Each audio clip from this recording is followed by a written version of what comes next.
you understand music, a lot of times people don't realize only so many notes and chords you can play, Yeah, it's exactly right. and then it gets repetitious. Yeah, man. There's And only 7 numbers, right? 7, that's it, man. There's 7, right? Or is there... 7, I mean, well, depending on what scale, isn't there like 12 in some scales? Oh, really? Yeah. Okay. Uh, I'm self-taught. Don't get me to lying. Your brother would know. My brother'd know. He'd Yeah. know. I'm gonna tell you, you got to hang out with him, Yeah. and he's very humble. Very, Yeah. very, or wait, very humble. Humble? He's very humble, Oh, yeah. and He's got a great heart, dude. he does. He's a great man. He Yeah. really is, and he's a great dad too.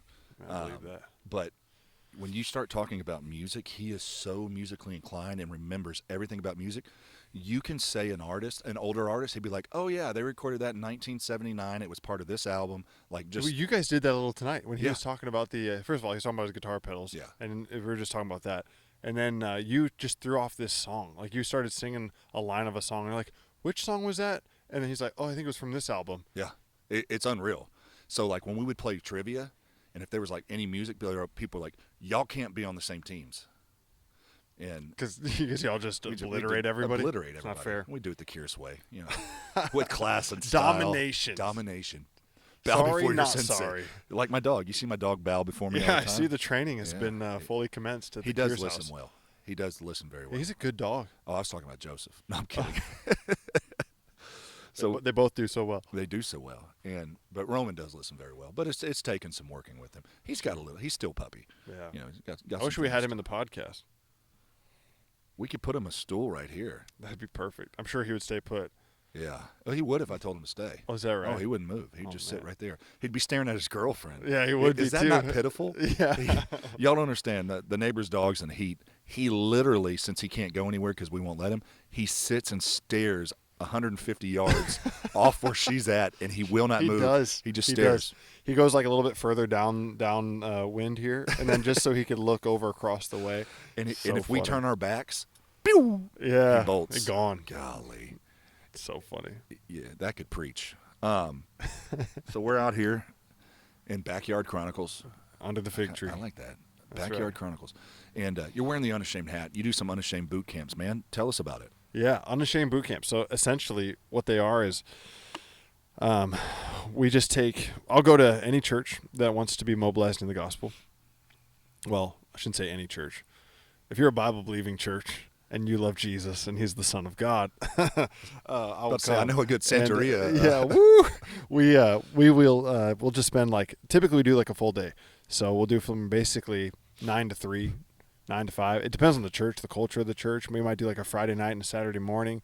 It just depends on the church. But in any case, we just do an intensive of mobilizing the saints in the gospel. Because right now, if we were to ask 100 different Christians what the gospel is, we might just get 100 different answers. Oh, absolutely. And that's a big problem. Well, my grandfather said, well, my dad said, well, my pastor said. Oh, yeah. And it's getting worse and worse and worse. Like the gospel has been reduced to some sort of like God's a genie and you get 3 wishes and He'll just make whatever, or like some sort of spiritual vending machine where if you punch in the right code in prayer, then He'll give you what you need. And That's you what I get want. it. That's what I need. Yeah, I've been yeah. doing it all wrong, man. Yeah, man. Hey, I'm here.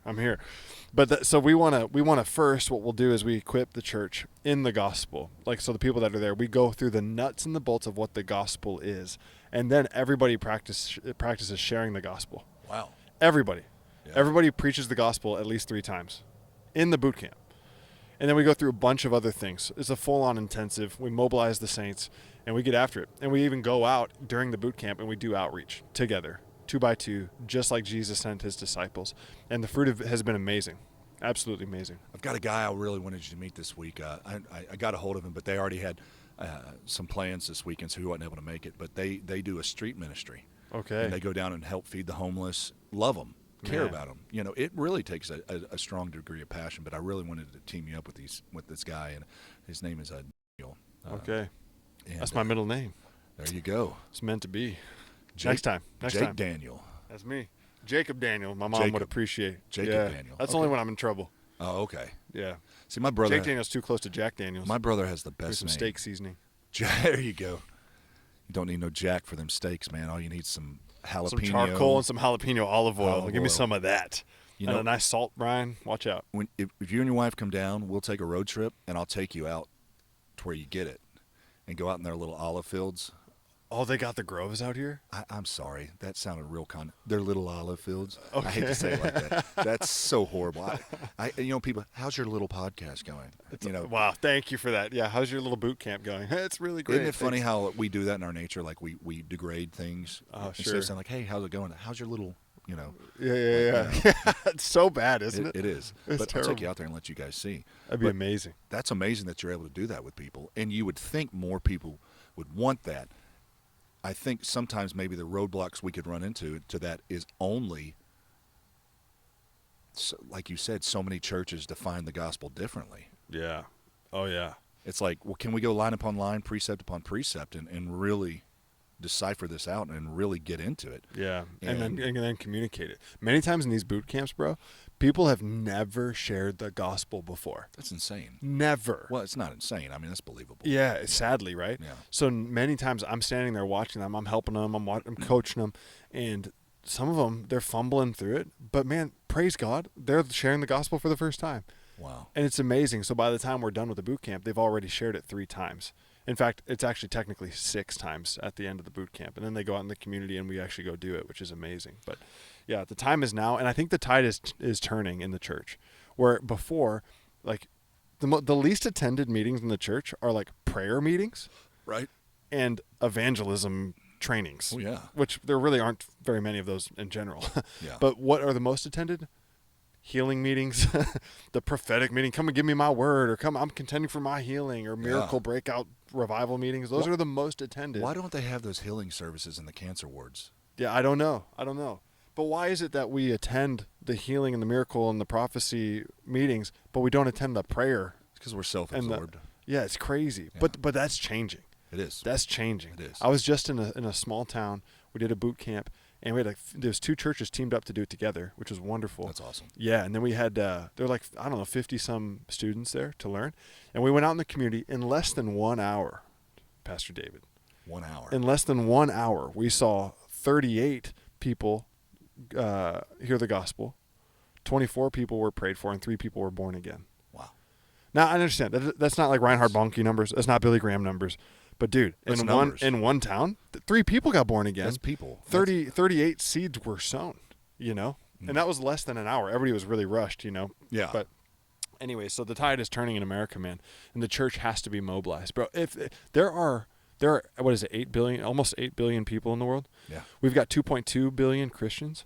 If every Christian just shared the gospel once a month, we could see. Mathematically, theoretically, we could see the entire world hear the gospel in what? 4 months? Yeah. Yeah. That's crazy. That's insane. That's crazy. So I thank God for the crusades. I thank God for the tent meetings outside. I thank God for all that. But I burn to see just everyday believers mobilized in the gospel. If we would just all be mobilized in the gospel, we could do some serious damage for the kingdom of God and serious damage against the kingdom of darkness. Yeah. And the kingdom of darkness is real. I mean, the devil's real. Yeah. If you believe in God, you can't just believe in God only. Oh, yeah. But the good news is only good news if there's bad news. Yeah. And what has happened just recently, this is so off script, but we give a lot of power, like everything's got a demon in it. It was a demon. It was a demon. No, it was you. Yeah. It was you who did it. Yeah. Quit. You ate the ice cream. You don't have a spirit of infirmity.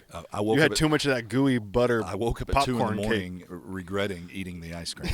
You're like, oh, it was horrible. And you're I heard you rebuking the spirit of infirmity, doing the holy oil and the things. I wish it sounded like that. Actually, you're right. I do wish. I wish it sounded like that. It was more like, oh God, what was I thinking? Forgive me, Lord. I'll never eat it again. Wow. And I'm not a big sweets eater.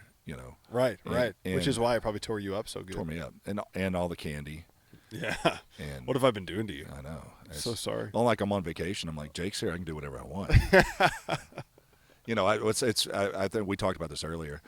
People, and when we get in our thoughts, isn't it funny how we can get together for Thanksgiving or something, and ask God to bless this food to the nourishment of our bodies as we cover it in gravy and salt and sugar, and we're like, Lord's like, sorry, not doing it. It's not doing it. But when you think about the word unashamed, we always put ourselves in the mix, because everything ultimately we sit back and we are the role and the star of the movie of our life. So true. I mean, we've all sat back and like, if I had a story in my life, who would play me? You know, which actor? Yeah. I would like to think it'd be a young like Brad Pitt or like. I see. I'm thinking like a Will Smith Yeah, because well, we look so much alike. yeah, you look identical. We got the same amount Will, of swag, just don't slap me. and we both dance so good. Y'all do. Y'all Yeah. do. Will, bro, I was singing the song with you on Sunday when you Were said you? when Fresh you said Prince? West Philly. I was like born and raised, you know, and you know. Having said that, and I love that you said that because I was singing it, but I think that what that shows people is, look, I'm human just like y'all. Yeah. Like, if you say a word and it reminds me of a song, I immediately start singing it in my head. For sure. Like I'm just all that way. weekend, right? Yeah, all weekend. Yeah. What song have we been singing? Stacy's mom. Stacy's mom's got it going on. That has Like, been. can we cut that from the podcast? Nah, keep it in there. No, we're keeping it. We're Yeah. keeping it. Yeah, because we're just having a good time. That's who we are. Yeah. Believers can have a good time. You don't walk 24 hours a day. You know, you do your labor and then you bask and say, man, what a great day. Hey, man, how are you? You want to eat? Hey, Yeah. you want to? The Lord's in the details. Yes, He invented fun. Absolutely. He invented humor. Like, he came up with it. And see, the way I was raised when I grew up, we weren't allowed to do anything fun. It's crazy. Anything. And I heard some things that I had never heard. Pastor Curse. We Fa- need to have a talk. Found out that my dad turned down a very lucrative offer for his kids. Like, I don't want my kids to be a part of this because he was already told your kids will never be, preachers' kids are always the worst.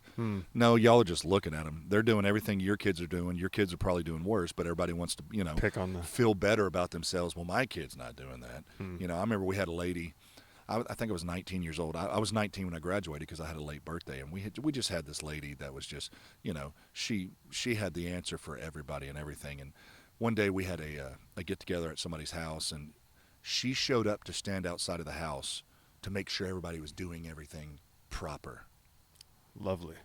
And it was an end of year deal, and so we showed up and we were going to play and sing music. And man, she just like kind of tore into us, and I couldn't take it anymore. Finally looking, I'm like, you know what's funny is you've got all the answers, like, but I know personally you've taken your daughter to have 3 abortions.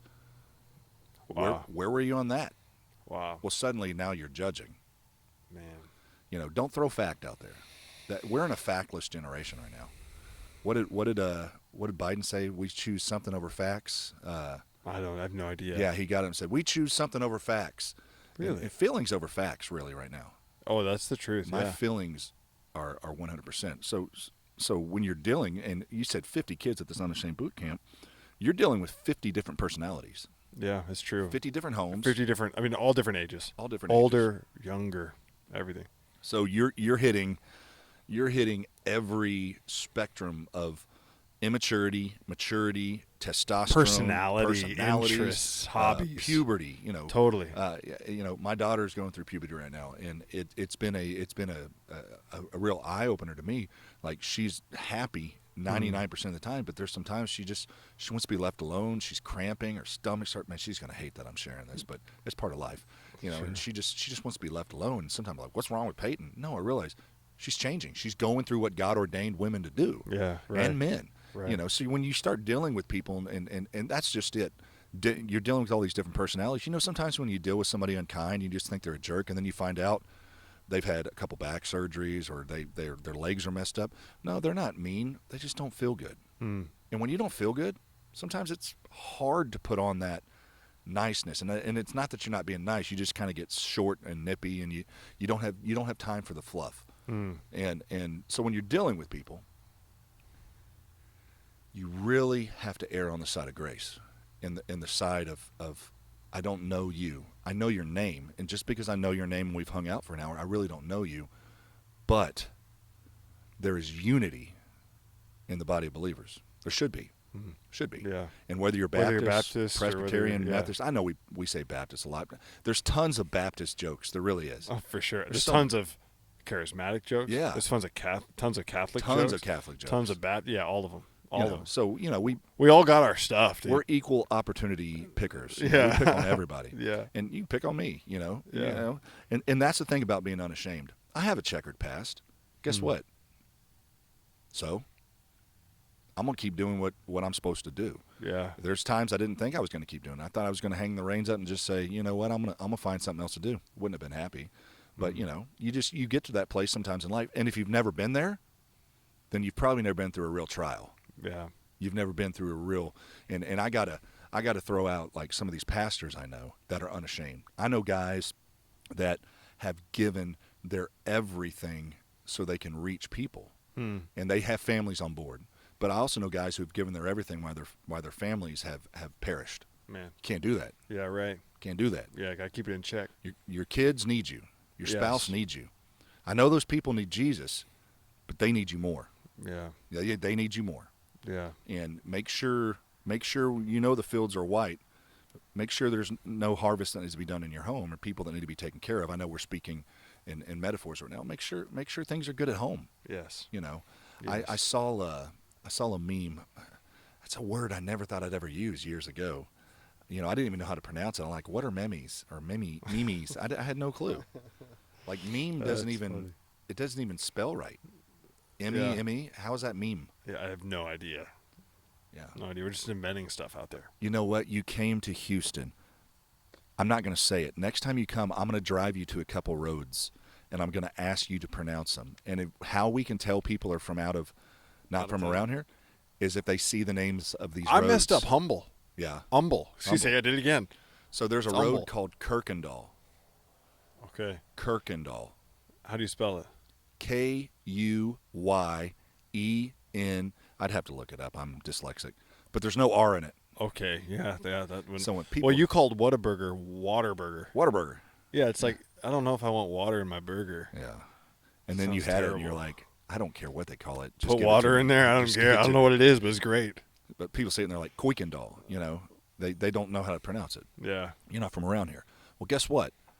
That is what happens when you carry love for people. Sometimes you deal with people and they're like, something's different about them. They must not, like, what's going on? You're not acting like everybody else. Yeah. Everybody's in a rush. Baseball practice, softball practice, this, homework. Groceries, gas, I mean, go. everybody's go. And then you deal with somebody who's kind and nice to you. And it's like, whoa, why are you being nice to me? What do you want? Yeah. My daughter walks outside, and she didn't even say a word. I just immediately look at her. What? What do you want? Yeah. And when you're, so that's the Is old. that the timer? No. Oh. That's the old man in me. It's saying you should be in bed by now. Is that right? Yeah. What are you doing awake, sir? We both go to bed early. Yeah, that's true. But I wake up This early. is a late night for us. Yeah. Very. It's 10 o'clock, bro. Wow. Let's go, I know. man. Pumpkins are coming out. What would you say is the biggest obstacle that you face in getting accomplished what you are called to get accomplished? The biggest obstacle. And I know there's probably several, but like what's something you're like, man, it would be much easier if this. Yeah. Yeah. I think, I mean, for the obstacle that I face with myself is probably I need to be better at articulating what God's assigned me to do and steward it. I need to steward it better, to be honest with you. Because I could sit here and say, you know, I'd like more opportunities. I'd like to have more boot camps and all that. But that book we were talking about that Jocko and Leaf wrote, Extreme Ownership, is such a powerful book on leadership. And it's just these two ex-Navy SEALs who wrote about leadership. And the primary thing is taking ownership. And so anyway, I got to look in the mirror and see, you know, am I doing a good job at communicating what God's told me to communicate, you know? Yeah. And so I got to make sure that I'm doing a good job at that. I think a lot of times in communication, speaking of Jocko, that is one of the few men on the face of the earth that he intimidates me and scares me. Just his countenance. Oh, my word. If he just looked at you, it's like, Sorry. I don't know what happened, but I'm sorry. I'm sorry. You know, Please don't hurt me. He's like, you didn't do anything. But I know, but I'm sorry. Yeah. I would love for him. I guess I don't know what his politics would be, but I just want to see a guy like him in office. Yeah. As a president, you know? He's Yeah. a leader. He knows how to find teams. He But knows how to take do you ownership. think people could handle his intensity and how real he is? You would It's hope. a good question. People can't handle truth a lot of times. Yeah. Yeah, that's true. But when you talked about communicating, sometimes we communicate because we know 100% what's up here, but we aren't effective in getting it out here. There's Yeah. been times in relationships I'll say stuff, and then like 5 minutes later I'm like, hey, you do realize I meant, and they're like, no, I thought you meant. And I'm like, no, that's not what I meant, because I didn't do a good job of articulating what I was trying to say. and tell I'm getting tired. My voice is getting deeper. Yeah, I watch love out. it. That's scary. It is. Scary Josh Turner I over know. here. Baby, lock the door. You were singing that this morning. It got stuck in my head. Love that song. Does Man. Josh Turner still sing? Is he still I haven't making seen music? anything out of him in a long time. Great voice. What a Oh, unique man. And a great voice. man. Great man. Yeah. Yep. From what I know. And like Aaron Watson. You ever been around Aaron Watson? No. Man, he's got some great music. But I went to an event where he teamed up with a Christian organization, and he played his music, and they played a bunch of different music. But the guy cares about people. He loves people. Okay. And not only that, muy talented. Is that right? Like the guy's unbelievable. Just okay. unreal. He's a country artist? Country artist. Okay. And when we get into that art of communication, because it is an art. It is an art. I'm very good at communicating with certain people. Those have been around me, just like today. We went to Denny's. Yeah. There was an elderly black lady in there. What did she do right when she saw me? Oh, my gosh. She said, "Oh, hi, sweetie. How are you? How's your daughter? Where's she at?" Came up and she wrapped Both her of arms you. around me. Huge hug. Huge It hug. was so cool. And then she came and gave me a huge hug. She did. I Like- told her like to. she knew I'm me. like, hug him so he doesn't get jealous. Hug him. But Did you? no. I no, didn't think so. I wouldn't do that. But this is, if you know me, there is something about black women that I communicate very well with, especially elderly. Like we went to the rodeo cook-off. In our tent, there was a table of elderly black men and women with their wives, and I'm talking about in their 70s and 80s. And I love to dance, man. I love to dance. So, man, I walk over. I'm talking, "Hey, how you doing?" And they're like, "Hey, baby." We're talking. I'm like, "I'm going to dance with you. Sir, can I dance with your wife?" You. And they're like, "Oh, I'm not." By the end of the night, I danced with all of them. All of them. And, like, That's awesome, good example. man. My dad had open heart surgery, staying in the hospital. And I'm going somewhere with this. It's not about me. Okay. It's a little about me. But my mom was in the hospital. It was like $400 a night to stay. And she had to stay a while. I mean, he was in the hospital for almost a month. She told me how much it was. We just happened to be walking through. I'm walking into her room. I look at the counter. Beautiful, elderly black woman. I just walk right up to her and I said, "Hey, my mom's here, my dad." I said, "I know y'all deal with this all the time." I'm like, "I want to help my mom and dad any way I can. Is there any way you can help me out? What can we do about making this stay a little more price effective?" She just looked at me. She's like, $99 a night work? I'm like, "God bless you." That'll do it. Turn around, walk up. We go to the ballpark, and there'd be somebody there, and I'm like, "Hey," and I just say something to them, and immediately, because I know how to communicate. Now, I can't do that with a lot of people. I don't know why it's elderly black women. I get along with them. That generation is something They're special. so man. sweet. They're so sweet. unbelievable. I like all elderly women. I'm going to be kind to them all, but there's just something about it. I don't know what it is. Yeah. And when you look at people and you find who you communicate well with, don't just stay there. Man. Sometimes you got to go to Nineveh Yeah. and get out of your comfort zone. Yeah. And getting out of your comfort zone is hard. Talk to people that are older than you, that aren't of your culture. And they know so much. I think that's We have so much to learn from them. That culture. You're talking about elderly black ladies, dude. elderly That culture.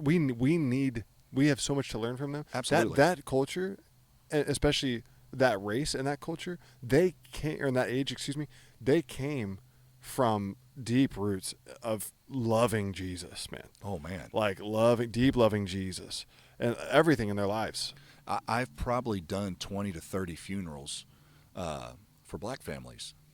And I would go in there, and that's where I fell in love, because sometimes I didn't know the people, but if there was an elderly, I'd just sit down and talk with them, and they'd be like, "Oh, baby, here's what you got to do." And I'm like, "Thank you so much. Now I know what to say." Yeah, you're trying to comfort them, but then they're like comforting you. Yeah. And see, you can say that too, because you share your father, one of your father, he's black. You've grown up around, you've seen the culture, and there really is a difference in culture, but there's so many similarities. And when we just focus on skin color and difference like that, that's not that's you. If you just base everything on people's looks, Yeah.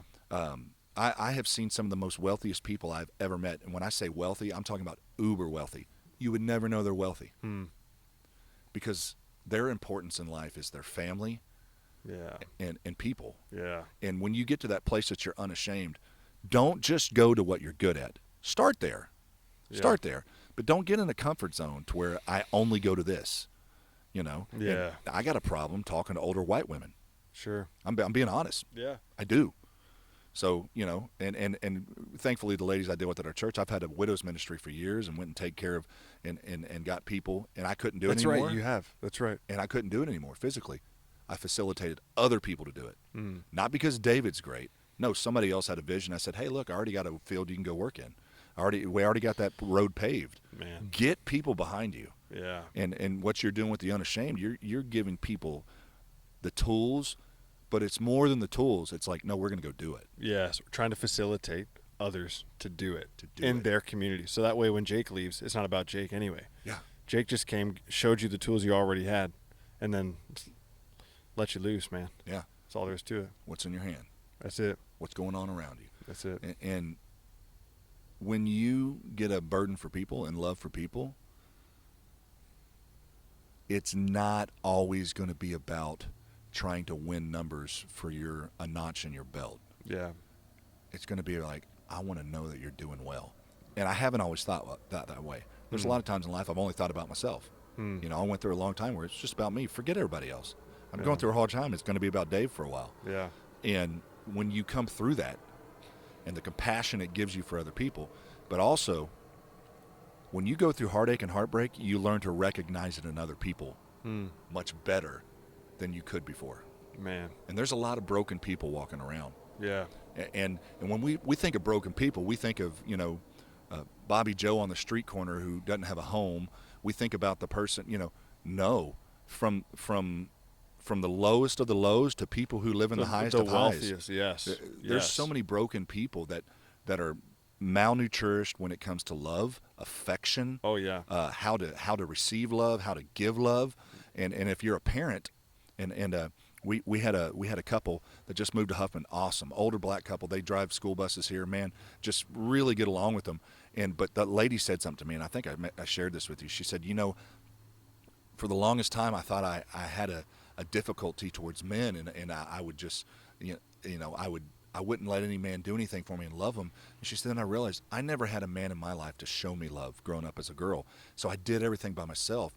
And she's like, so my husband finally learned, I'm not bucking you. I'm not coming against you. I'm having to learn how to receive your love. Sometimes we don't know how to receive love. Man. So sharing the gospel with people is about love. Wait a second. Somebody loves me. Somebody cares about me that's never met me. Yes. Whoop.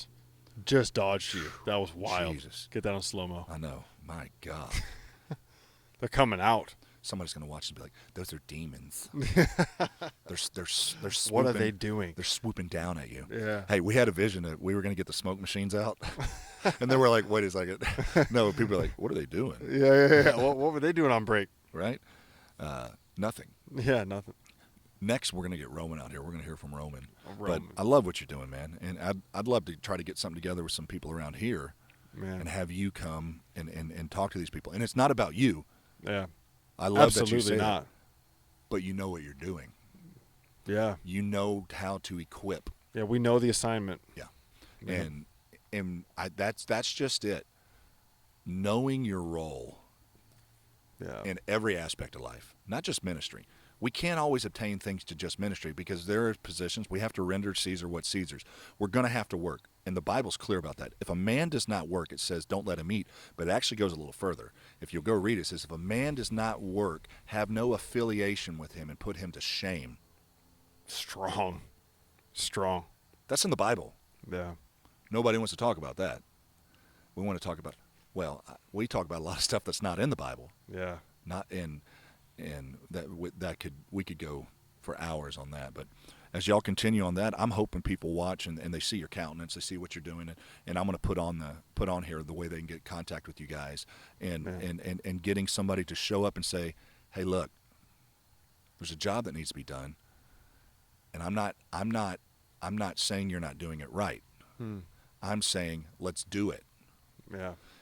Sometimes we have too many planning meetings about the plans, and then we plan, and then we have to get this group together. Let's do it. Let's do it. Let's go. Let's do it. Yes. Let's get out there and do it. Yes. Yeah, but we need this. We need that. Do you know how to talk to somebody? Yeah. You got everything you need. That's it, man. You have a story? You have something that Jesus did? I told the Lord, I was like, honestly, Father, even if if no pastor is interested in having us come, if no pastor is interested, and I never preach in a church again, I don't care. I don't care. Because when I walk through Home Depot, I'm walking by dozens and dozens of people who, if they don't know Jesus and they die, they will spend eternity in hell. Yeah. And I'm walking right by them. I don't need a church, man. There ain't no lost people in the church. So when I'm in a church, I look to equip the church. When I'm out the church, we're sowing and we're watering. Tonight, we're eating at Papacitos. Papacitos, baby. What was our waiter's name? His first table ever. Yeah, Karsten. His Yeah. first table ever. First time ever on the floor by himself. He got us guys. Yeah, he did, and man. we were so easy. Yeah. We were so easy. Yeah, it was And- awesome. But Jake looks at him and says, "Hey, man, we're about to say the prayer. What can I pray for you for?" So if you're hearing this and you want to help pray for Karsten. Karsten. Yeah. For some reason, he looked at this fat He guy. looked at you. He's like, I want to be swole like you. He wants to put on weight, and he wants to get bigger. So yeah. we're like, I well, was like, I think you're looking for a tip. Yeah. That's what I think. You're I'm like, me? Moi? so But funny. what do we tell him? Well, we'll pray that, but bro, you got to eat. Yeah. How Hey, many- wait. Can I just say something? Yeah. Pro tip. Listen, anybody who's watching this, if you want to be mobilized in evangelism, you're listening to this podcast, and you're like, well, I want to be a part of the answer, not a part of the problem. One simple thing you can do, simple thing. I do it all the time. Even when I'm going through a checkout and if there's nobody in line behind me, I'll say, hey, what's one thing I can pray for you for today? Just give me one thing. Just give me one thing. And you make it kind of playful. And then they're like, you can pray for that I have a good day. I'm like, all right, awesome. Give me just one other thing. Can you just get a little bit more specific for me? Don't give me the generic Yeah. answer. And you can play with them, and they'll do that. But if you ask them that, it's amazing, because then if nobody's around, I'll be like, hey, tell you what, give me your hand right now.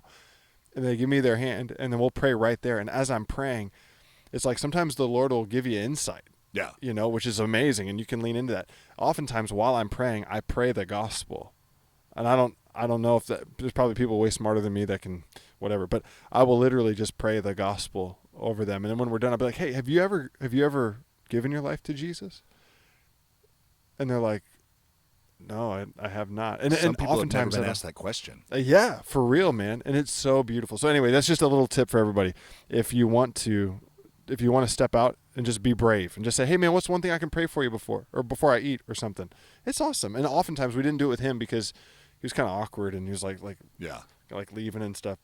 He kept staring at me. Yeah. And plus we're all dudes. Yeah. Usually what I'll do is I'll be like, hey, let's all pray. And it could have looked a little bit weird. So we're in Texas. I get it. I got nervous with a bunch of bearded men. But you're smart, and you know the room, and you know your field. yeah. There's going to be Try. different accounts every time. Not everything's going to be. It's not a cookie cutter. Yeah, it's not. Yeah. It's not. And you may talk to somebody, and they're like, "No," like, "Hey, not a problem at all." I'll pray for you anyway. And then God bless if you get the chance to pray for somebody, hopefully you had a prayer life at home. Because you can say the wrong things, and that's what discernment's good for. But you want to start off and you say something completely off in the left field, or you start getting loud and creating a scene. Yeah. Yeah. Yeah. I need everybody's attention. We're all about to pray. This is about me. Yeah, that's right. And that's what happens. Sometimes when there's those off the wall, somebody is making it about them. It's not about God. Yeah. Jesus was never flashy. Yeah. When he healed people, it was like, Yeah. "Hey, go and sin no more. Yes. Hey, go." Well, that was God. Go dip in the Jordan. It wasn't like, "Go slay 7,000 rams and let the blood run from." No, it was simple things. And sometimes we think things have to be grandiose. You can just start with, "Hey, how can I pray for you today?" Yes, absolutely. And not only doing that when you're with somebody, but doing it when you're all alone and when it's not going to go on social media, and it's just you and the person. absolutely. Let's take a break.